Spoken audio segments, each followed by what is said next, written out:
Les petits détails des plus grands films, bienvenue dans Aviez-vous remarqué? Et si l'on pouvait prédire les crimes avant qu'ils ne soient commis?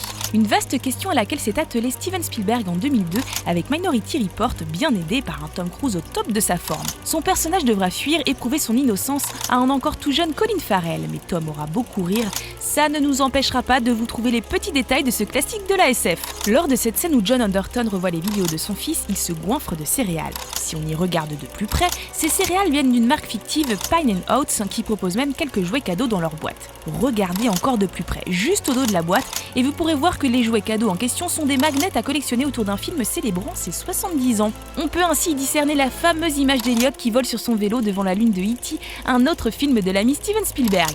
Ce détail est d'ailleurs bien visible sur les photos de production du film. Amusant, non? Le film révèle aussi quelques autres petits détails parfois amusants, comme ces multiples caméos de Cameron Crowe, le réalisateur de Jerry Maguire et Vanilla Sky, ou de l'actrice Cameron Diaz juste derrière lui. Autre détail amusant, les noms des 3 précogs, Dashiell, Arthur et Agatha, viennent de 3 écrivains de romans policiers célèbres, Dashiell Hammett, Arthur Conan Doyle et Agatha Christie. Enfin, au moment où John capture Agatha, on apprend qu'il ne reste que 51 minutes avant que ce dernier ne commette le crime dont il est accusé. Et c'est également le temps qu'il reste jusqu'au générique final. Mais ça, bien sûr, vous l'aviez remarqué, non ?